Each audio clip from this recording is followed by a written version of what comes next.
con sus formas, a comprender un poquito más quizás la letra chica de la política, ¿no? Hola Gaby, ¿cómo andás? Buen día. Buen día, Leo. ¿Cómo va? Un gustazo tenerte acá. Y yo te voy a preguntar, no vamos a dar muchos rodeos porque sabes que tenés 8 minutos, le vamos a sacar el jugo a esos 8 minutos. Y yo te voy a decir Milei. Explícame qué pasa con Milei. A ver, nos vimos antes, fin de año, se hablaba de la ley Ómnibus, sigue dando vueltas, no se cerró nada, hubo sesiones, hubo concesiones. Bueno, contale a la gente que quizás no entiende nada, pero quiere entender un poquito más de lo que está pasando en la actualidad de nuestra política nacional.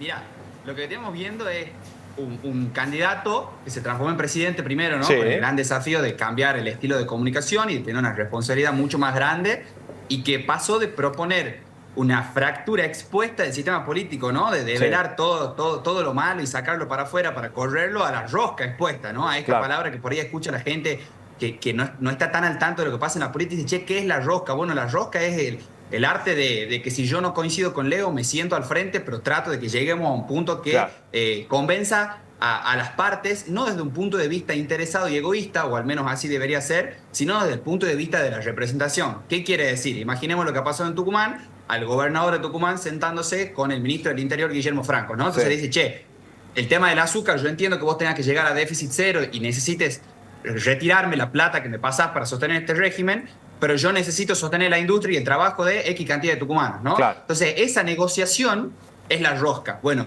eso que siempre pasó, bueno, no dejó de pasar con Milei, ¿no? Esto de, a pesar de que Milei intenta, junto con todo su equipo, imponer esta lógica de o apoyás el cambio o sos parte del problema, ¿no? Esta idea de, bueno, mientras los diputados hablan en el Congreso, yo tiro un tuit desde la oficina del presidente hablando de espero que me lo aprueben, ¿no? Casi como llamamos la atención, como un ojo al piojo. Sí, o lo voy a dejar sin un mango también, que te diga.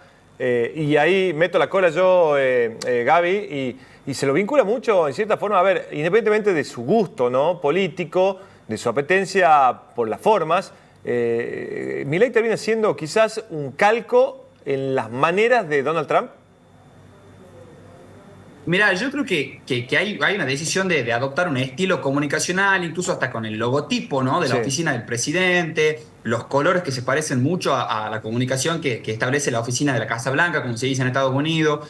Yo creo que sí tenemos que entender que todo lo que pasa en Argentina y lo que pasa en Latinoamérica se enmarca en un proceso global también, ¿no? En el proceso de mucha fragmentación de la sociedad, del electorado, en un momento donde tenemos la posibilidad a la hora de diseñar una estrategia comunicacional de segmentar muchísimo los mensajes, y eso va haciendo de que quizá haya un Milei, un Trump, un Bolsonaro o incluso un Alberto Fernández o cualquier candidato a la medida de cada uno de los sectores que uno va dirigiendo ese mensaje, ¿no? Entonces esa fragmentación de la sociedad y ese presidente tuitero que tenemos hoy en Argentina un poco se va viendo llevado por las circunstancias a una figura más de político tradicional, pero obligado por la coyuntura, porque está claro que él no quería esto. Y hay cosas que uno no puede negar, ¿no? Yo me acuerdo que la última vez que hablamos yo te decía, bueno, Milei creo que se va a equivocar si intenta anular la política, ¿no? Hay algo de creer, uno puede tener la idea de que los políticos o de que ciertos políticos o algunas prácticas de la política son malas, pero la política en sí misma no se puede anular. O sea, esta idea de la necesidad de consensuar, de llegar a acuerdos, de entender qué intereses son legítimos de defender y cuáles otros no, que seguramente los hay. Entonces, la decisión que vos me preguntabas de seguir ese estilo sí es muy marcada, y creo que ahí hay una diferencia interna en el gobierno. Lo charlábamos nosotros ayer cuando estábamos pactando la nota, que es por un lado la idea de Milei y por otro lado la idea de Franco, ¿no? La idea de un Milei que casi como intransigente, no queriendo pactar, yo sigo con mi camino, o con lo que te decía recién, o sos el cambio, o sos parte del problema, y un Franco que dice, che, pero yo necesito que cierren los números, tengo los gobernadores golpeándome la puerta, hay que llegar a otra cosa, ¿no? Entonces, veremos si esta decisión de continuar con esta línea del no diálogo y de intentar imponer a toda costa un único plan de gobierno, que creo que lo dijo literalmente así, no hay plan B para la buena receta, una cosa así dijo Milei, ¿no? Claro. Bueno, veremos cuánto lo puede sostener. Bueno, y hablando de sostener, ¿no? También que Tucumán, y cuando te digo Tucumán hablamos del gobernador Osvaldo Jaldo, haya tomado la decisión de sacar tres diputados de Unión por la Patria para confirmar el avance de la ley Ómnibus. Fue un golpe importante, también fue un golpe de efecto, defendiendo a la provincia, que es lo que se entiende, la primera lectura que se puede hacer, pero también es un adiós a este momento de lo que sería el justicialismo, que está fragmentado en cierta forma.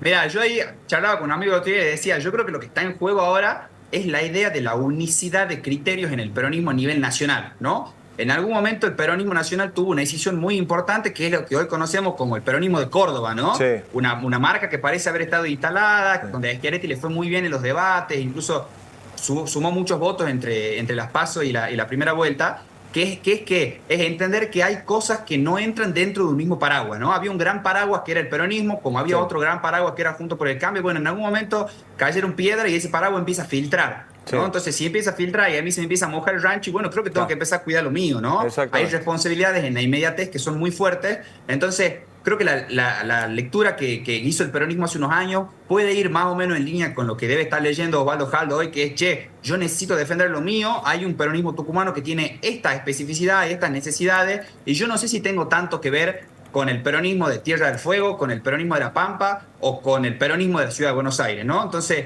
yo necesito construir una identidad propia, necesito construir y necesito responder a las necesidades de la gestión. Entonces, Claro. quizás si esta dicotomía que plantea Milei para leer la política de o estás de un lado o estás del otro triunfa, Sí. es decir, si empieza a tener resultados económicos, si empieza por ahí a morigerar un poco esa confrontación y empieza a traer más agua a su molino, quizás los peronismos provinciales empiecen a leer que ya no les conviene tan estar dentro de ese gran paraguas Claro. que otrora era el Frente de Todo, Unión por la Patria, Sí. y empiezan a cuidar más su propio rancho, porque la realidad es que hay sueldos que pagar, que hay obra pública que mantener y que hay un montón de necesidades, que es para lo que la gente ha votado también en los oficialismos provinciales, ¿no? Entonces Claro. no es tan sencilla la cosa como una cuestión puramente ideológica. Vos como politólogo seguramente tenés un campo más amplio que nosotros.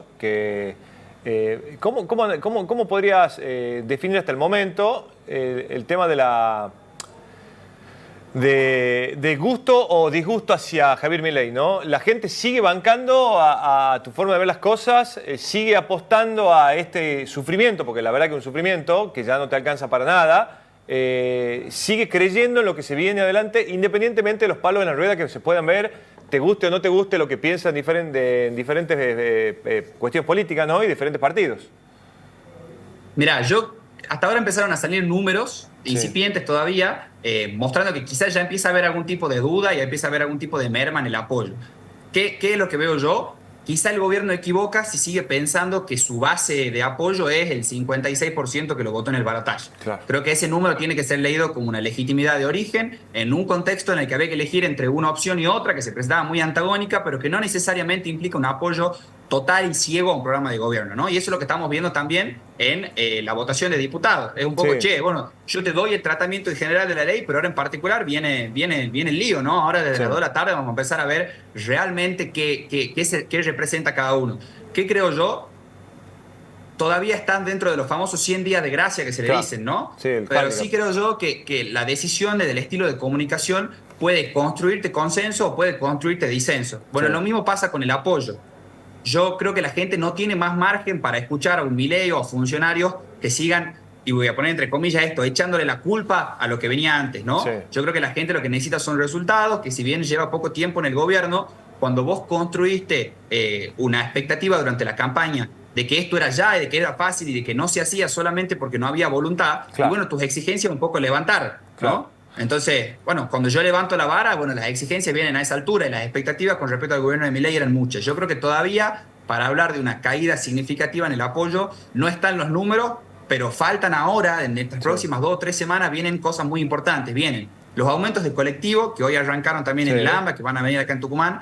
Vienen la compra de la canasta escolar para la gente, ¿no? Sí. Entonces, hoy escuchaba Colegios. arriba de 100, 127 lucas, lo que se denomina la canasta escolar, que es los cuadernos, la mochila, el guardapolvo. Una locura. Entonces, todas esas cosas van a empezar a hacer sentir mucho más en el bolsillo junto con los tarifazos, y creo que ahí va a empezar a venir un cuestionamiento de, che, bueno, ¿hasta cuándo querés que te banque? ¿No? Claro. ¿Hasta cuándo? ¿Cuánto tiempo te tengo que dar? Pero yo no Bueno, te mentí, y si yo a vos te dije que era esto, que no había plata, que estábamos fundidos y que si no hacíamos algo ya, llegábamos a una inflación al 15.000% al año. Entonces él te dijo algo, vos lo creíste, lo votaste, ¿no? Ahora bien, en cuanto le suma, digo suma, porque hablamos un poco también del hartazgo de la sociedad respecto a quizá la política tradicional, ¿no? En cuanto le suma a Milei, por ejemplo, que salga el expresidente Alberto Fernández, cuya gestión me deja muchísimo que desear, y apoye en cierta forma o se solidarice con Gustavo Petro, el presidente colombiano, a quien Milei trató de mercenario, terrorista y demás, ¿no? En cuanto a ayuda al ciudadano que está enojado con el político tradicional, es decir, bueno, siguen hablando, los que no hicieron nada por nosotros siguen hablando para seguir figurando. ¿Cómo se toma eso, por ejemplo? Y yo creo que todavía vamos a decirle, la vieja política no termina de entender la mecánica del fenómeno comunicacional que representa Milei y sigue planteando las cosas en los mismos términos, en categorías que ya no sirven más, ¿no? Entonces, claro, esta idea de, vamos a un ejemplo, independientemente de cómo opine uno valorativamente o no, cada vez que pasan cosas como las que pasaron en la marcha de la CGT el otro día, y pareciera ser que la gente toma más motivo para decir, che, este tenía razón, bueno, le doy un poquito más de banca, mirá que del otro lado están resistiendo este cambio, ¿no? Sí. Bueno, acá con esto como preguntáis es más o menos un poco lo mismo, es decir, che, si este que me generó todo esto lo banca de esta manera, y bueno, quizá tenga un poquito de razón el que lo está insultando a Petro, dirán, claro, ¿no? Sí, entonces yo creo que hay algo de también el estilo comunicacional de Milei, que es abrir un montón de frentes a la vez. Claro. Abrir muchos frentes a la vez y ir generando polémica en cada uno de esos, de tal manera que sea muy difícil para la vieja política responder comunicacionalmente a eso, y una necesidad de acelerar la capacidad de respuesta. Y la realidad que es que algo que también muchas veces le cuesta entender a la política, que es que no siempre todos los políticos tienen que hablar de todo. Claro, sí, ¿no? sí. Entonces, ¿quién le pidió a Alberto Fernández que salte a defender a Petro? Y probablemente nadie. Estarán la gente que trabaja con él y su equipo de comunicación se debe agarrar la cabeza cada vez que sale a hablar con cosas así, ¿no? Porque era innecesario. Bueno, como tampoco es innecesario sacarte una foto en un restaurante de Madrid comiendo en la fiesta de fin de año gastando 1.000 euros cuando dejaste un país en pésimas condiciones, ¿no? Bueno, y hablando de eso, ¿no? Saquemos a la gestión de Alberto Fernández, porque uno siempre también después tiene que criticar lo que pasó, ya es irreversible lo que sucedió lamentablemente, pero hablamos de gobernabilidad un poco, Gaby, ¿no? Y tenemos 10 gobernadores de Juntos por el Cambio, básicamente. Tenemos también gobernadores de Unión por la Patria, de un peronismo antiperonista como es el cordobés. ¿Cómo hacer para mantener la paz generalizada, que es un poco lo que hablábamos al principio, teniendo un Milei que él quiere ir al choque diciendo no le doy mango a nadie, y por otro lado está Guillermo Franco, el ministro del Interior, que recién lo mencionabas también, que es el que viene a ser la especie de titiritero o de mediador absoluto, ¿no? ¿Hasta cuándo podemos mantener una gobernabilidad total sin sesiones completas, ¿no? Sin decir, bueno, está bien, te banco esta, hagamos esto y aquello? Mira, yo creo que no hay recetas mágicas. Fíjate que yo nombraba esto de la idea de lo disruptivo de Milei en la campaña y cómo se empieza a amoldar a los tiempos de la política. La salida que está encontrando Milei ahora, por ejemplo, para no tener que coparticipar el impuesto país, es la vieja herramienta del veto presidencial, claro, que le va a generar un costo. Y si no, lo que están proponiendo en estos momentos y lo que está hablando desde el oficialismo nacional es un nuevo pacto fiscal. Recordar el pacto fiscal y recordamos el gobierno de Macri, ¿no? Esta idea de tratar de traer a los gobernadores en pos de construir gobernabilidad. Yo hacía el ejercicio de googlear la palabra gobernabilidad y te van a salir noticias de todo el mundo con la palabra gobernabilidad, porque es el gran tema de este momento. Yo nombraba la sociedad fragmentada, nombrábamos que siempre charlamos acá que gobernar es administrar tensiones. Bueno, la gobernabilidad parece ahora como una palabra nueva, pero en realidad es algo que pasa siempre. Sí. Gobernar es administrar tensiones. Bueno, ¿de dónde vienen esas tensiones en este momento? Sí. Un poco de la necesidad real, un poco que se achicó la torta, ¿no? Sí. De lo que hay que repartir, pero un poco también de decisiones comunicacionales que parece ser que vienen erradas de parte de la oficina de presidencia. Claro. Infidencia que se contó en estos días. Emilio Monzó, gran referencia de el peronismo dialoguista y esta idea de, bueno, vamos a dar los votos para gobernar, dice que se juntaron con Santiago Caputo, que es quizá el máximo estratega comunicacional de este gobierno. A quien ya critican de soberbio y de varias cositas más. Y encima decían que lo que estaba más preocupado por pensar qué efecto generaba en la comunicación las sesiones del gobierno que en discutir el dictamen en sí. Se juntaron todos los diputados a decirle, che, necesitamos que nos deje este régimen de promoción en la economía regional, y lo que le decía Caputo era, bueno, pero nosotros necesitamos dar este mensaje, ¿no? Claro. Entonces, hay cosas que con la comunicación no se pueden inventar y el gobierno va a tener que quizá amansar un poquito esta idea de la confrontación, entendiendo, como te decía hace un rato, que hay intereses reales del otro lado y que necesita traer agua a su molino porque tiene menos de un tercio de diputados, menos de un tercio de senadores, claro, y necesita construir apoyos masivos, no solamente para poder pasar sus reformas y también ser fiel a la gente que lo votó, ¿no? La idea de, bueno, vos podés tener las mejores ideas de cambio posibles, pero las tenés que hacer realizables, ¿no? Tenés que construir los consensos necesarios, conseguir los votos, también para no fallar a tu propio electorado. Claro. En la medida en la que el electorado de Milei sienta que que no se traiciona a sí mismo mientras hace estos acuerdos, tiene el margen todavía para ceder. Bueno, pero para que eso pase tiene que haber una decisión de explicación. Claro. Y hasta ahora no hemos visto a nadie del gobierno salvo Francos, explicar de buena manera, claro, por qué están cediendo. Siempre es culpa de los otros, siempre es culpa de los gobernadores, siempre son los diputados que buscan coimas. Claro. Entonces creo que de esa forma, con ese estilo de confrontación, se puede terminar cayendo en un error y le puede terminar costando mucho más caro conseguir acuerdos con los diputados y con los gobernadores. De hecho, a ver, si lo escuchaba un poco al vocero también, a Adorni, es como que también tiene su buena onda para hablar, para explicar, pero a su vez es como que lo sentís cuando él habla que está un escalón arriba del resto, ¿no? Y le voy a pedir permiso a la producción para extenderme 2 minutitos más, Gaby, porque te quiero sacar el jugo. Y quiero hablar también un poco sobre el hecho de qué está pasando en Tucumán, ¿no? Porque a primera imagen estamos hablando de 2 gestiones completamente antagónicas, te diría, lo que fue en su momento, perdón Gaby que me meto también en tus terruños, en su momento la gestión de Juan Mansur, con la que es Osvaldo Jaldo, y el primer dardo que tira la gente, por ejemplo, el famoso ANREL, que mantenía, en cierta forma, o daba trabajo a políticos de segunda, tercera línea, gastando la provincia millones de pesos, cuando en la provincia no se hizo una vereda, ¿no? Entonces, eso también marca un poco lo que quiere dejar en claro Jaldo, independientemente si va a poder hacer un puente, si va a poder hacer una calle, si va a poder pintar una plaza, con lo que hizo Mansur. Mira, ahí hay algo un dicho popular, ¿no? Escoba nueva siempre barre bien. Entonces también hay una lectura del momento, una necesidad de generar un cambio. Los liderazgos en el peronismo se suelen establecer de manera muy fuerte. Fíjate que acá casi siempre pasa que el gobernador de la provincia es el presidente a la vez del partido y eso ayuda a alinear la tropa, como se dice, ¿no? Entonces yo creo que lo que Jaldo estaba haciendo es tratar de ganar lo mismo que hablábamos recién, gobernabilidad. La necesidad de Jaldo de pactar con la nación también, con este bloque de independencia, no es solo para beneficio de Osvaldo Jaldo, que paga los sueldos provinciales, sino también para pagar en todas las comunas, ¿no? Claro. Entonces, a la medida que Jaldo empiece a avanzar en dar gobernabilidad, en dar acuerdos, y si consigue muchas cosas, llevar obra pública, que es muy importante para las comunas de Tucumán, quizá empiece a asentar su liderazgo en lugares que antaño eran más propios de Juan Mansur. La realidad es que la provincia de Tucumán necesitaba esta señal fuerte para mover ese viento, ¿no? Ese viento de época. Pero también hay transformaciones profundas que Tucumán tiene que hacer. Si analizamos presupuesto y ahí ya nos metemos con números, Tucumán es de la provincia del NOA que menos invierte, por ejemplo, en obra pública, ¿no? La segunda peor del país, si no me equivoco. Y es una provincia que en este momento está sexta en un ranking de dependencia fiscal con respecto a nación, es decir, depende muchísimo para obra pública y para cuestiones de infraestructura grande de la nación. Entonces, ahí también está el toma y daca, ¿no? Hablemos te apoyo la ley, pero bueno, hablemos con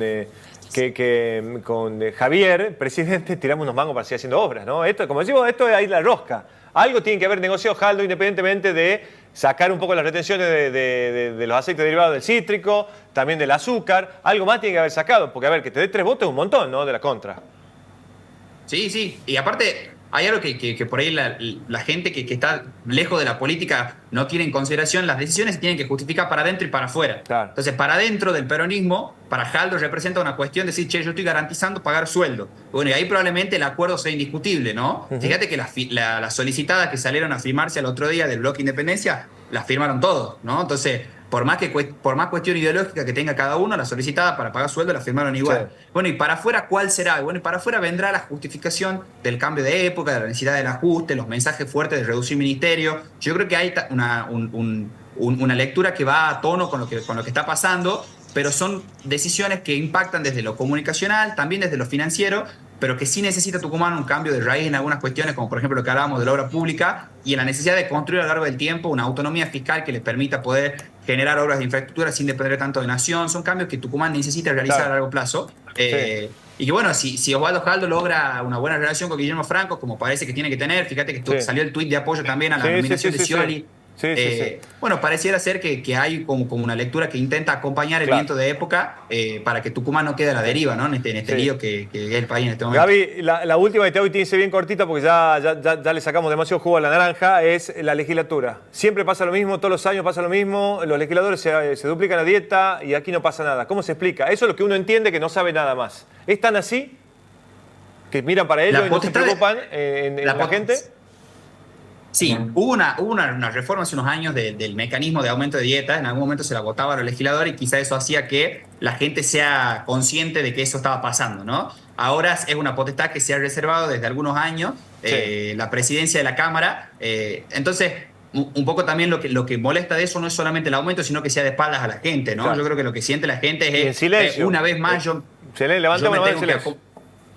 yo me tengo que acomodar y esto de espaldas a mí, se supone que el sueldo se lo pago yo, se acomoda. Entonces creo que también hay una falta de tacto, una falta de timing político de la legislatura, porque se podrían haber encontrado formas de comunicacionalmente incluso intentar justificar qué es lo que pasaba, blanquear los números. Fíjate que después las explicaciones que intentan dar desde la legislatura, en cabeza de Acevedo, eran, bueno, estamos equiparando al sueldo del empleado que mejor cobra. Bueno, pero si me avisabas eso antes, yo capaz que me enojaba menos, ¿no? Claro, exactamente. Entonces, ¿qué va a hacer? Hay cosas que son falta de tacto y que son falta de lectura del momento, lo que hablábamos hace un rato. Hay que entender el fenómeno comunicacional de este momento y hay que entender que las cosas ya no son como antes y hay que acomodarse porque las exigencias de la gente parece que van por otro lado. Gaby, como siempre, un placer charlar con vos. Te mando un abrazo grande y seguramente te estaré molestando en el transcurso quizás del mes y del año también. Que tengas buena jornada. Dale, a disposición. Saludos ahí en el piso. Abrazo grande. Bueno, Gaby, me metí un tema, perdóname que me meto un poco en política, pero tenía que preguntar un montón de cosas al amigo Gabriel Carat. Por favor, lo voy a sacar bueno. Gracias, amiga. Muchas gracias. Ahora vuelvo al flequillo. Mira, vuelvo al flequillo. Muy bien.